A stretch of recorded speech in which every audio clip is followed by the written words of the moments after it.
Alright guys, HyDra back again today. Hope you're all doing well and enjoying your day so far. The lack of money that's going around in the CDL right now is a big concern for many of the players, but Clayster reveals that still lots of these teams are paying absolutely crazy salaries as far as he's concerned. He reckons some of these players are getting paid a mega money where they shouldn't necessarily be, especially with Clayster probably not getting a mega bag in the upcoming year, despite capitalizing on the massive growth in salaries over the last couple of seasons. Which players, which teams is he referring to? We're going to dive into some of the analysis today. Very much intrigued to hear your thoughts in the comments below. Hit the like button if you enjoy. Subscribe if you're new as always. Look at this spot from Cellium as well. I do remember this spot from back in the day, to be fair, but I mean, this is a cheesy spot. You can't lie. This is what P5 here on Breach Hardpoint, and Cellium's up with the you know, the Reaper guy, whatever the character is called. He's sitting here in the corner with the RK5 out, and these poor guys have no idea where to look for him. But even if you come in and look for him, he's still quite difficult to kill. You get the crossfire with the teammates. Yeah, I mean, this is a classic rat spot here from Cellium. Fair play on the throwback games. Now, just wanted to quickly mention Nature and the Los Angeles Thieves here, because we don't still have an announcement of this team as it stands. It might have been announced by the time this video goes live, to be fair. He was talking about Stanley as well. They're actually playing as a bit of a duo here, and we saw, you know, Clay and Stanley play recently, so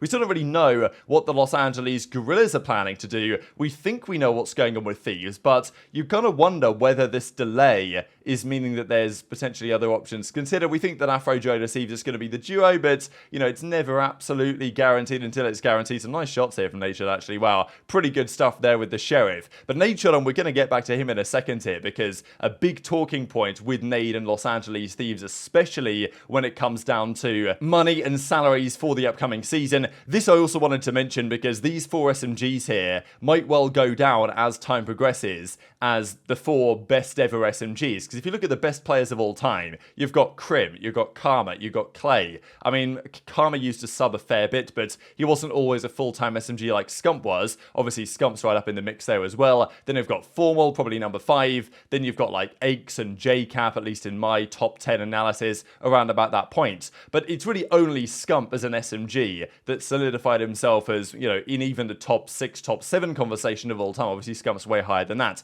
So then we get into some of the other candidates. Simp actually has, in terms of highest ever tournament KDs from an SMG, Scump has in, you know, Regionals 2015, Anaheim 2014, a 1.31, I mean, absurd. But Simp in his first year in the CDL had a 1.35 at Miami and Champs. Just completely ridiculous on the Sorg when Simp came in. I mean, yeah, that Black Ops 4 Simp season, given it was his rookie year, was just completely absurd. But aBeZy, COD Champs 2019, had a 1.3 that event as well, as Simp had a 1.35, so that's outrageous. But and obviously Scump's also won it at COD Champs 2015 as well. But HyDra has made his name onto this list as well, and we were talking yesterday, like, how long would it take for some of these guys to really elevate their play? Like, how many wins, how many events for HyDra is it going to take for him to really be in that kind of conversation to start knocking on the door of top 10 player of all time? It's going to take a fair bit longer. But yeah, maybe there's a chance that these 4 SMGs go down at some point in history as some of the best ever. Depends how the CDL progresses over the coming years,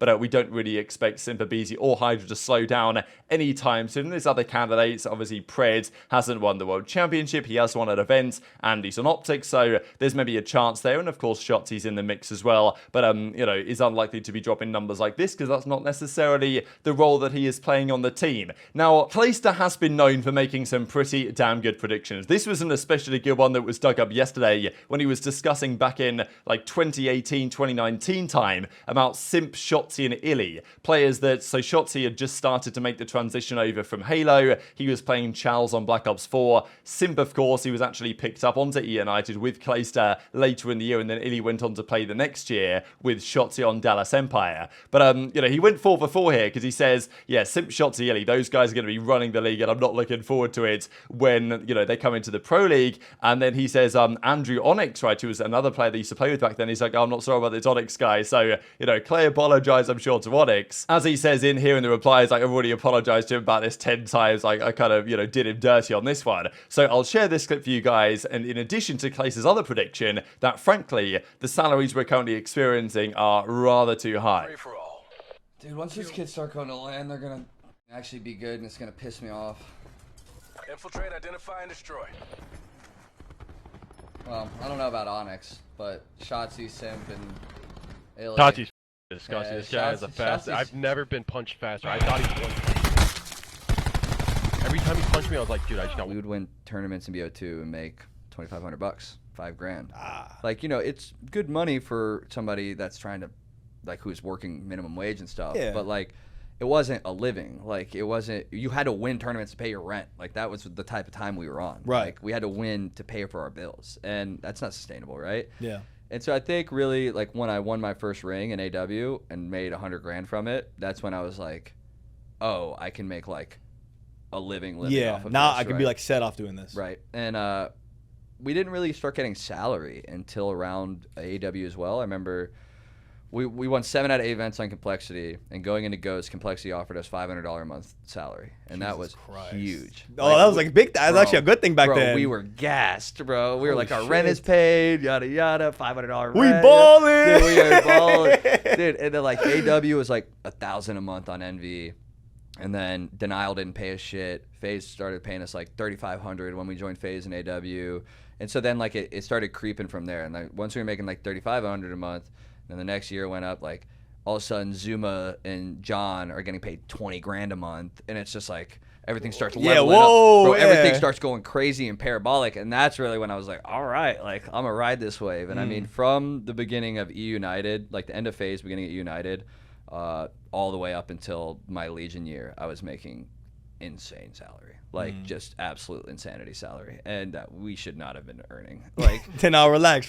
They should be earning that. Dude. the people Bring it today back. still, some of the contracts I heard this year, bro, are mind blowing. Hey man. People earn it. Yeah, I'm Yes, saying people earn it. So these were some of the numbers when they really started to inflate during, we're talking like 2018, 2019 time. The salaries went from being like zero money, $500 a month, few grand a month maybe, up to when Zuma got paid 20 grand on FaZe. That was the first like big salary. Potentially that was then matched by John at some point as well, and we don't know what Scump was making at the time, but that was like the first salary that FaZe offered Zuma to keep him around and to not let him leave to OpTic basically because they wanted him at the time. That started the domino effect of other players getting paid big salaries in the coming years. But today we have two real massive ends of the spectrum, right? We've got some teams like Vegas that I don't know if they were paying the absolute minimum to Clay last year, but it wouldn't have been too far off. They, you know, they pay as least as they possibly can, right? And sure, it makes sense, as he said. They are the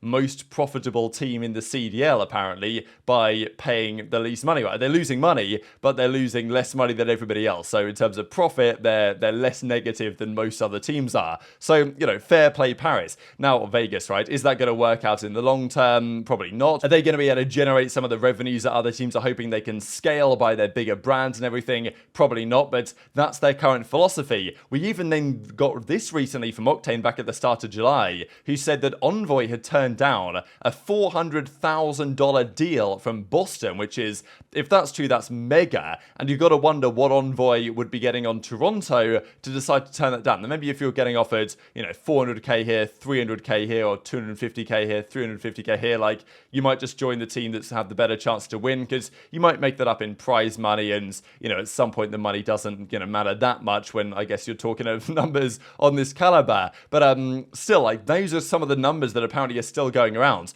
But it's really interesting to hear Clayster's point of view on the fact that some teams, such as the teams that Clay's probably going to be joining, have dropped their salaries dramatically. Now, Clay isn't mad about this because he rinsed those salaries for a few years, right? 2019, 2020, 2021, I guess, you know, pretty much, maybe slightly 2022 actually, with the New York Subliners coming around. Clay got paid probably more than he thinks COD players might be deserving of, but now he's getting down to the point where he's not going to be able to get those salaries anymore. Certain players, though, are, and if Boston were potentially going to pay Envoy 400k, then, I mean, what is, you know, what Slasher and Priestahh getting paid? Are they getting paid something similar? Like, they obviously have a pretty good record of championships won over the last 6 seasons. It's actually quite an interesting stat there, is that one of these two players has won at least one event in the last 6 years. So, you know, logic would maintain that they're going to win something this year now that they're teaming together. Doesn't necessarily work like that. And actually, even going back further than just those years that we saw, Slasher has at least made a final in every year going back to Ghosts. So, I mean, yeah, logic would maintain that Boston are going to do pretty well with this team, and maybe they're going to repay some of those salaries in the results that they're getting. But they're probably paying big money. Last year, we think that Minnesota Rocket were paying big money. That might not be the case going forward, but they're partnering now with G2. So, you know, potentially big money going around there. Obviously, OpTic are going to pay big, FaZe are going to pay big, the teams that are at the top end are still going to pay big. So this is the thing, you've got some of the teams like Los Angeles Guerrillas, London, Vegas, that have pretty much said, you know what, we're just going to pay minimums, and we're going to try and qualify for the World Championship as our like #1 goal of the season. And then other teams are still paying the big bucks, and Clayster's like, some of these salaries are still absurd, and you know, similar, maybe even better than what we were starting to get in the MW19 2020 season, when the players were getting paid, you know, like 300k each or something, like you know, at a minimum on some of the teams, and the average salary that year was probably 150, 180. Now the average salary, I think, in the entire league has definitely gone down over the last few years, and 100 Thieves were revealing just at the start of July, middle of July, that indeed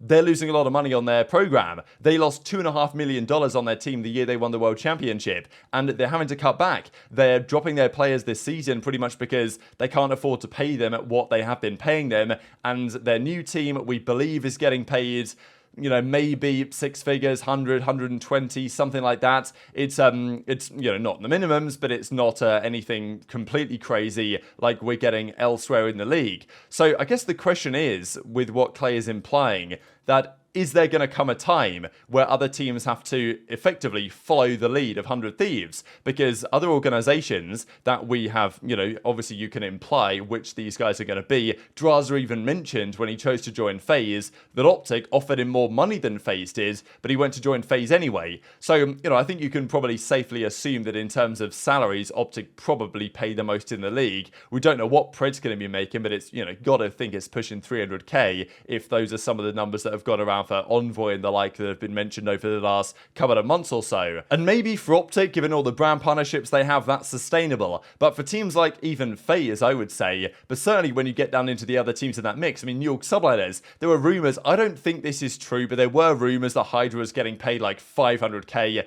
I've heard that that's not fully accurate, but still, I mean, New York were throwing big money around. There's no doubt about it, as were many other teams, despite not necessarily having the revenue to justify that. So, you know, I think Clay's of the opinion that these salaries, like, good on the players, for sure. Like, I'm not, you know, trying to pocket watch the players and say, oh, they should get paid less. Absolutely. Like, maximize your bag while the money is there to be taken. 100%. I'm on board with that. But the money simply might not be there for the taking for too much longer. We look at teams like FaZe in New York, OpTic, and then, you know, even teams like Toronto, we don't know what they're paying, but Boston, like those top 5 theoretical teams, they are going to be paying big money. And it seems if Thieves are having to cut back and become more sustainable, it feels inevitable other teams might have to do the same thing at some point as well. So I think that's the point here that Clay's trying to get at. But yeah, very much intrigued your perspective in the comment section below. How much do you think some of these guys are making? Like, which players do you think Clay is pointing that, like, damn, those guys are making a lot of money, more than he's making, unfortunately, at the moment, and potentially more than he thinks they deserve to get paid in a fair market. But as it stands, if the money is still there, absolutely take the money that's on offer by these VCs, because it might not be for too much longer. Hit the like button if you enjoyed, subscribe if you're new, take care, and I'll see you next time.